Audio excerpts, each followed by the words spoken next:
When I pressed play on that video in the courtroom and watched my ex-girlfriend's face drain of all color as she saw herself setting fire to a $50,000 check, I knew everything was about to change. Welcome to Cheating Story Exposed. Real stories, real justice, no sugarcoating. You know what? I notice many of you watching haven't hit that subscribe button yet.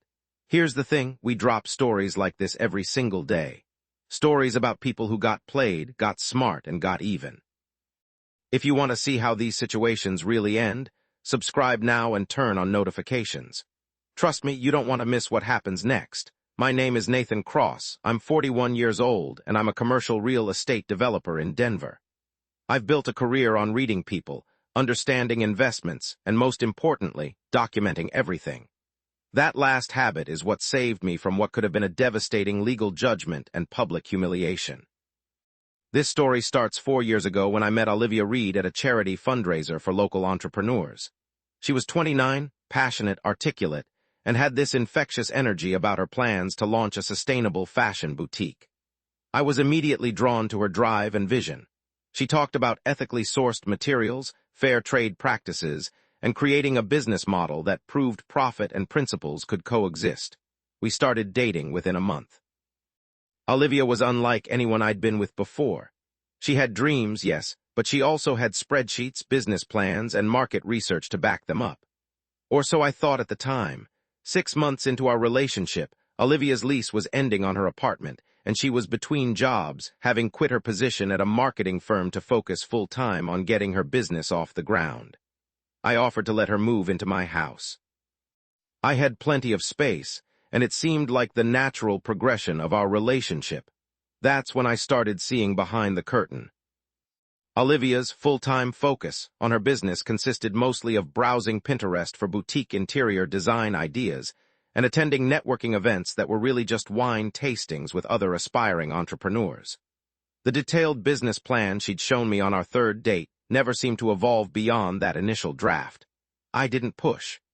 I figured everyone works at their own pace, and maybe she needed time to refine her vision. I was working 60-hour weeks on a major downtown development project, so I wasn't home much to see exactly how she spent her days. 8 months into living together, Olivia came to me with an opportunity. A perfect retail space had become available in the up-and-coming Rhino Art District. The landlord wanted a 1-year lease with 3 months rent up front plus security deposit. Additionally, she'd need capital for initial inventory, basic renovations, point-of-sale systems, and operating expenses for the first 6 months. She needed $50,000. She had prepared a presentation on her laptop, complete with financial projections, photos of the space, and a timeline for opening. This was the Olivia I'd fallen for: prepared, passionate, professional. I ran the numbers with her. They were optimistic but not impossible. The location was solid. The sustainable fashion market was growing, and most importantly, this was her dream. I'd spent my 30s building my career and my wealth, and now I had the resources to help someone I cared about build theirs. I told her I'd do it, but I wanted to do it right. No informal loans or vague agreements. I wanted her to succeed, which meant treating this like a real business investment. I had my attorney draw up a simple agreement. I would provide $50,000 as an investment in her business. In return, I'd own 20% equity, a more than fair deal given that I was providing all the startup capital. If the business failed, she owed me nothing. If it succeeded, we'd both benefit. Olivia seemed thrilled. She signed the agreement without hesitation, hugged me, told me I was making her dreams come true. We celebrated that night with expensive wine and plans for the grand opening. 3 days later, I handed her a check for $50,000. She held it in her hands, staring at it like it was a golden ticket. She took a photo of it, posted it on her Instagram story with the caption, "Dreams in progress," with prayer hands emojis, and thanked me again. Then she asked if I minded if she waited a week to deposit it. She wanted to have a proper business bank account set up first, not just dump it into her personal checking. That made sense to me. It showed she was thinking about this professionally. That week turned into 2 weeks. Then 3. Every time I asked about the deposit, she had a reason. The bank needed more paperwork. She was comparing business account options. She wanted to wait until after she signed the lease so she could tell the bank exactly what the funds were for. I started to feel uneasy, but I didn't want to be that guy who hovers over his girlfriend's every move. I'd given her the money to use for her business. How she managed the logistics was up to her. 1 month after I gave her the check, I came home early from a site inspection that had been canceled. It was a Thursday afternoon, around 3 o'clock. I pulled into my driveway and saw Olivia's car was there, along with 2 other vehicles I didn't recognize. I walked in through the garage and heard voices and music coming from the backyard. I went through the house and looked out the back window. Olivia was hosting a party. There were maybe 8 or 9 people there, most of whom I'd never seen before. There was a bartender mixing cocktails at a rented bar setup. Catered food was laid out on tables. Someone had brought a professional speaker system. I walked outside, confused. Olivia saw me and her face showed surprise, but she recovered quickly. Coming over with a bright smile. "Babe, you're home early. This is just a little gathering with some fellow entrepreneurs, networking, you know." I looked around at the elaborate setup. This wasn't a casual get-together. This was an event. "How much did this cost?" I asked, keeping my voice neutral. She waved dismissively. "Don't worry about it. It's an investment in building relationships. These are the people who are going to support the boutique." Over the next hour, I mingled politely, but my mind was working. After everyone left and the rental company had picked up their equipment, I sat down with Olivia. "I need to see your bank statements," I said. Her expression shifted immediately. "Excuse me, the $50,000 I gave you. I want to see that it's being used for the business." She stood up, her voice rising. "Are you seriously going to micromanage me? Do you not trust me? I want to make sure we're on the same page about what that money is for." "It's for my business, Nathan." "All of this," she gestured around, "is part of building my business. You clearly don't understand how entrepreneurship works." I kept calm. "Then help me understand. Show me the accounts, the expenses, the business plan in action." She refused, said I was being controlling, said if I really supported her dreams, I'd trust her process. She slept in the guest room that night. The next morning, I had to fly to Phoenix for a 3-day conference. When I returned, things were tense, but Olivia seemed to be making an effort. She showed me some fabric samples she'd ordered, talked about meeting with a potential supplier. It seemed like maybe she was getting back on track. 2 weeks later, my friend Craig mentioned something that caught my attention. He'd seen on social media that Olivia had thrown a dream manifestation party the previous month. Someone had posted photos and videos. I asked him to send me the links.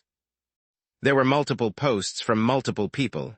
The party at my house was even bigger than I'd realized. The videos showed Olivia giving a speech about releasing limiting beliefs and burning away financial fears. Then I saw it. In one of the videos, filmed by someone named Bethany Morris, who I'd never met, Olivia was standing by a fire pit in my backyard.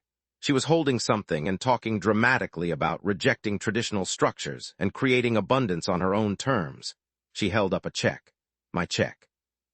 The $50,000 check I'd written for her business.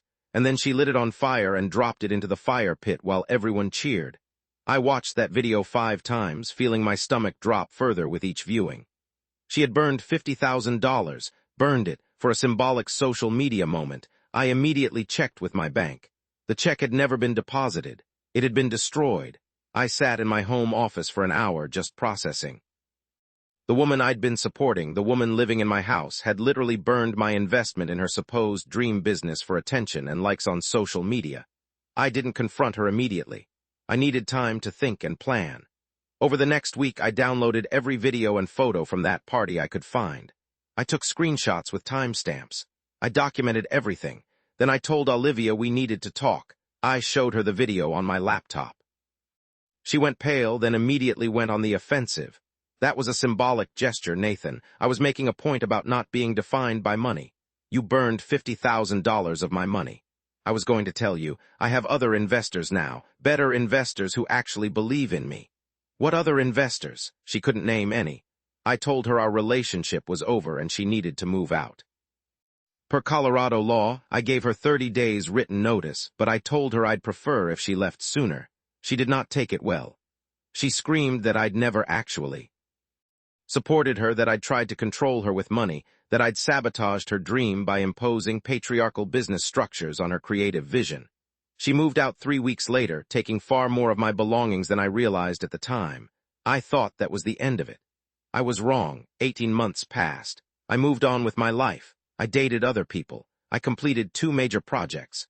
I barely thought about Olivia except occasionally with a sense of relief that I'd dodged a bullet. Then I got served with a lawsuit. Olivia Reed was suing me for $75,000, claiming that I had promised to fund her business, then sabotaged it by imposing impossible conditions, creating a hostile living environment, and ultimately forcing her out before she could establish her company. She claimed my actions had caused her emotional distress and lost business opportunities. Her attorney was Leonard Voss, a lawyer who specialized in creative industry disputes and had a reputation for aggressive tactics and media-friendly cases. I called my attorney, Patricia Simmons, who'd handled my business contracts for years. She read through the complaint and sighed. "This is a nuisance suit," she said. "She's hoping you'll settle to avoid the hassle, but we need to take it seriously. Do you have any documentation of your agreement with her?" "I have the signed investment agreement." "And I have something better. I have video of her burning the check." Patricia was quiet for a moment. "You have video of her destroying your $50,000 check?" Multiple videos from multiple angles posted by multiple people at the party where she did it. "Nathan, if that's authentic and admissible, this case is over before it starts, but we need to be strategic about how we present it." Over the next 4 months, we went through the typical legal process. Discovery requests, depositions, motion hearings. Olivia's story kept evolving. First, she claimed I never gave her the check.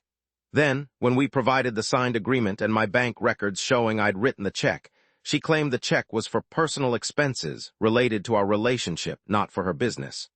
Her attorney demanded extensive documentation of my finances, trying to paint me as a controlling, wealthy man who'd manipulated his younger girlfriend. They subpoenaed my emails, my text messages with Olivia, even my social media accounts. What they didn't know is that I'd meticulously documented everything. Every conversation about the business, every email where she'd discussed her plans, photos she'd sent me of potential inventory, the signed investment agreement clearly stating the purpose of the funds, and of course the video. Patricia advised me not to reveal the video until trial. "Let them build their entire narrative," she said. "Let them commit to their version of events. Then we'd show the truth." The trial was scheduled for October. As the date approached, Olivia's social media became increasingly active with posts about fighting back against financial abuse and standing up to men who try to own women's dreams. She was building a public narrative, presenting herself as a feminist entrepreneur victimized by a controlling ex. Some of her posts got significant attention. Local bloggers picked up the story. I started getting hostile messages from people who only knew her version of events. I said nothing publicly. Patricia told me that every word I said could be used against me, and more importantly, our evidence would speak louder than any statement I could make. The trial began on a Tuesday morning. The courtroom was surprisingly full. Olivia had apparently invited some of her friends and supporters. There were even a couple of people who looked like they might be local journalists or bloggers. Judge Margaret Hendricks presided. She was known for being no-nonsense and fair, which gave me confidence. Olivia's attorney, Leonard Voss, gave an opening statement that was pure performance. He painted me as a wealthy developer who dangled financial support in front of a young entrepreneur, promised to fund her dreams, then pulled the rug out from under her when she wouldn't conform to my demands. He talked about power imbalances, emotional manipulation, and broken promises. Olivia testified first. She was well prepared, I'll give her that. She talked about how passionate she'd been about her business, how I'd initially seemed supportive, but then became controlling.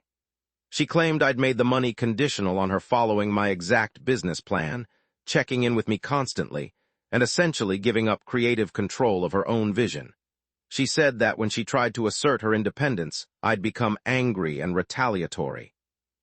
She claimed I'd threatened to take the money back, created a hostile environment, and ultimately forced her to leave my house before she could properly establish her business. She testified that she'd never received any usable funding from me, that my so-called investment had been a manipulation tactic, and that my actions had destroyed her entrepreneurial dreams and caused her severe emotional distress. When Patricia cross-examined her, she kept it brief. Just a few clarifying questions. "Ms. Reed, you signed the investment agreement, correct?" "Yes, but under duress."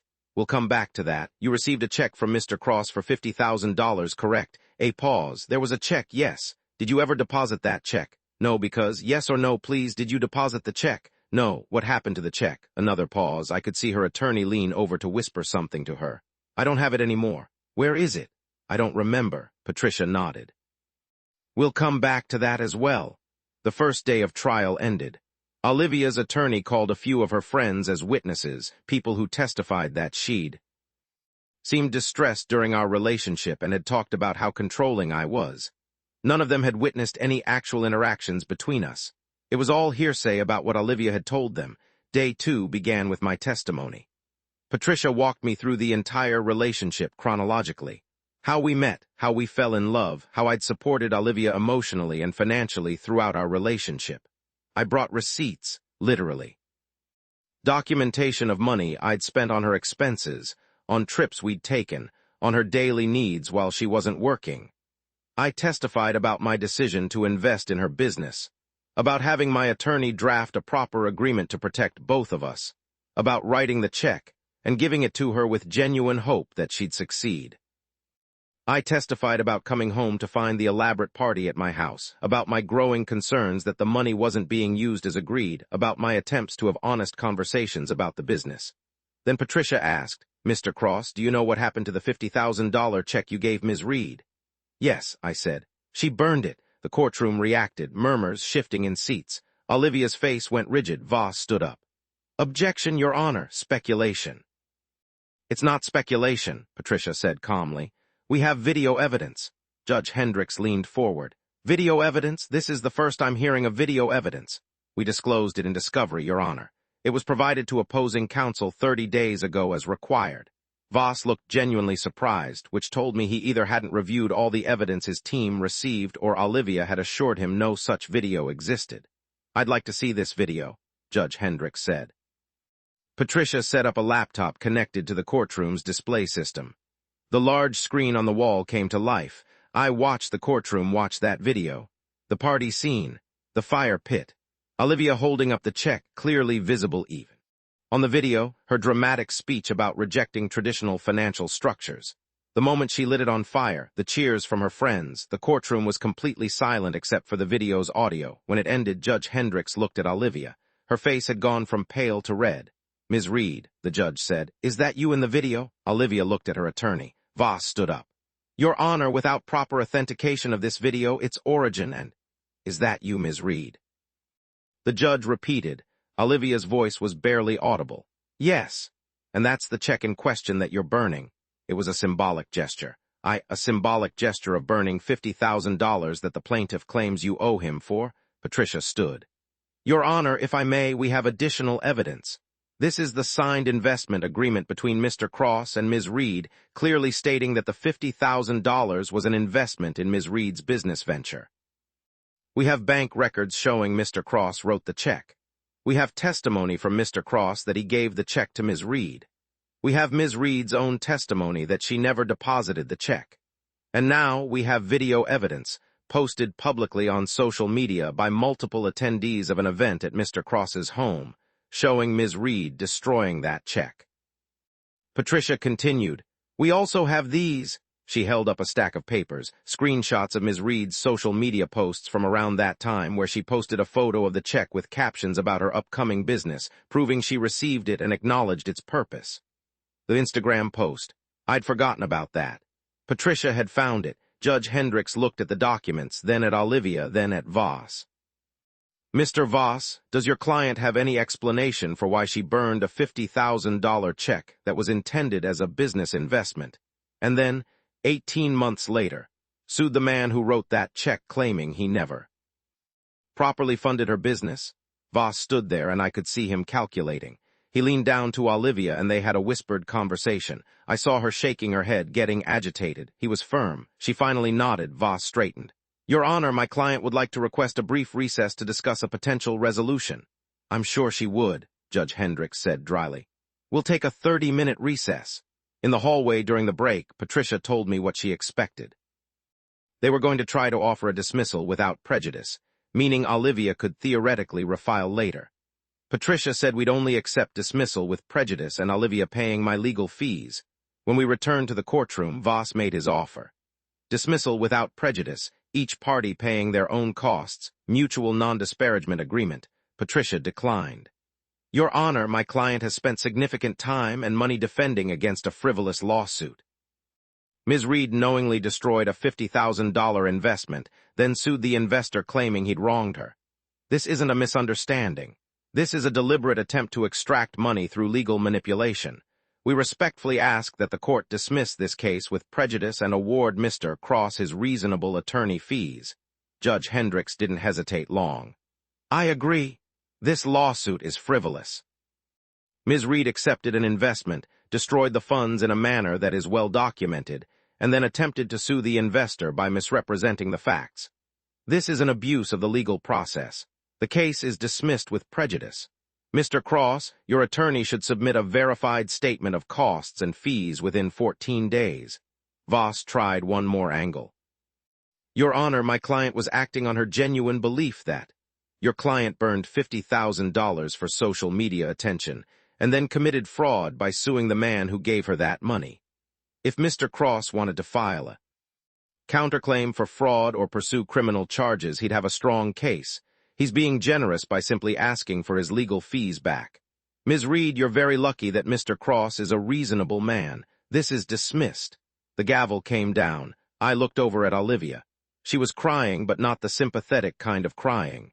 The angry, frustrated kind.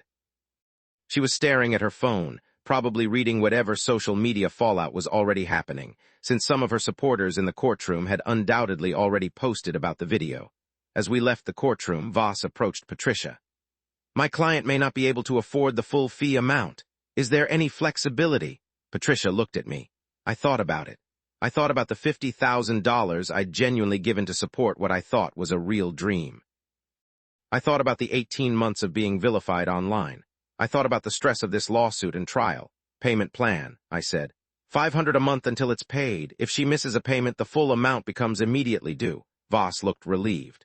I'll draw up the agreement. We ended up settling on legal fees of $32,000. Over the next 3 years, Olivia made her payments. Some months I'd get the check early. Some months it would be a day or two late, but she paid. The video went viral, of course. Not from me. I never posted it publicly. But people who'd been at the trial had recorded the courtroom screen and posted it. Within a week, it had millions of views across various platforms. Olivia became a cautionary tale in entrepreneurship forums, legal forums, and relationship advice forums. Her social media accounts went private, then disappeared entirely. I heard through mutual connections that she moved to Portland and was working in retail management. I genuinely hope she's found some peace and learned from the experience. As for me, the whole situation taught me some valuable lessons. First, trust but verify. When you're investing in someone, financially or emotionally, make sure their actions match their words. Second, document everything. That signed agreement, those bank records, and especially that video saved me from a potentially devastating judgment. Third, sometimes the best revenge isn't revenge at all. It's simply showing the truth. I'm now engaged to a woman named Rachel who's a civil engineer. She has her own career, her own money, and her own dreams that don't require burning checks for social media clout. We met at a professional networking event 2 years ago, and what attracted me to her was her groundedness. She's ambitious but practical. She's creative but disciplined. She's everything Olivia pretended to be. Rachel knew about the Olivia situation before we got serious. I told her the whole story on our 4th date because I figured if it was going to be a problem, better to know early. Her response was to laugh and say, well, at least I know you document everything. That'll make wedding planning easier. We'll have photos of every decision. I still work in commercial real estate development. The project I'm working on now is a mixed-use development in 5 points, retail spaces on the ground floor, apartments above. Interestingly, we've rented 3 of the retail spaces to small businesses owned by women entrepreneurs. I gave them good lease terms because I genuinely do believe in supporting people's dreams. But I also made sure their business plans were solid before signing the leases. About 6 months after the trial, I received a letter from Bethany Morris, the woman who'd filmed the video of Olivia burning the check. She apologized profusely, said she'd thought at the time it was all just performance art, and had no idea Olivia was burning real money from a real investment. She said she'd felt sick when she saw how the video was used in court, and wanted me to know she'd never have posted it if she'd understood what it really was. I wrote her back thanking her for her honesty and telling her that her video had actually helped me. Without that documentation, Olivia's lawsuit might have been harder to defend. Sometimes truth comes from unexpected places. I've thought a lot about what made Olivia burn that check. I don't think it was malice, at least not initially.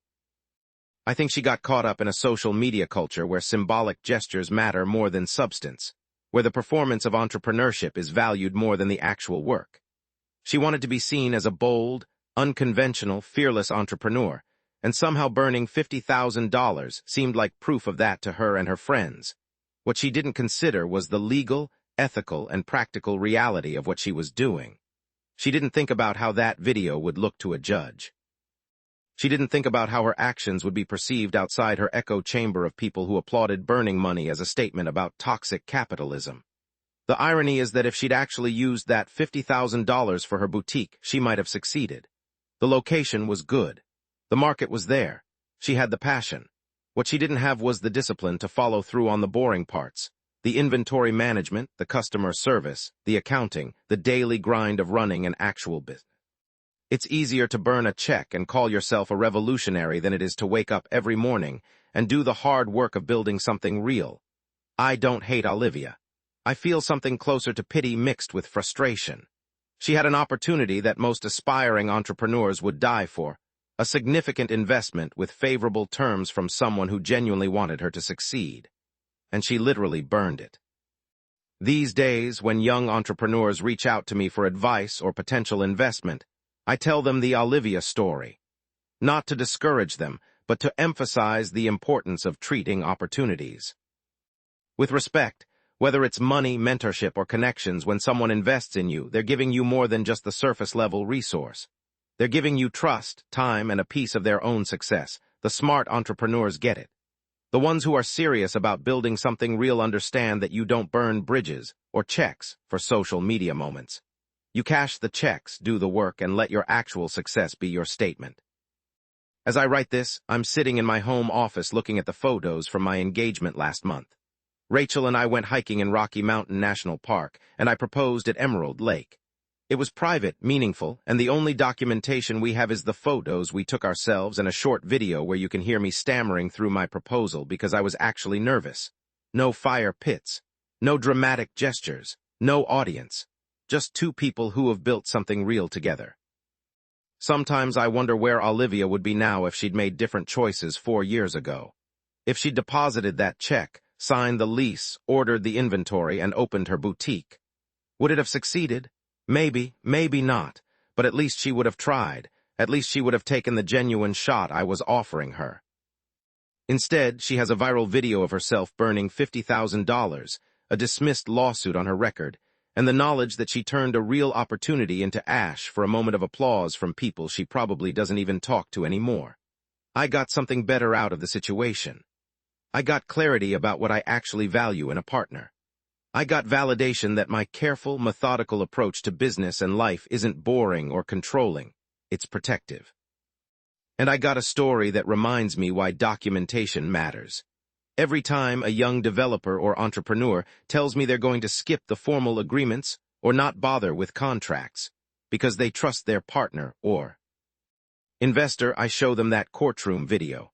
Nothing makes the point faster than watching a judge's face as she watches someone burn $50,000 and then try to sue over it.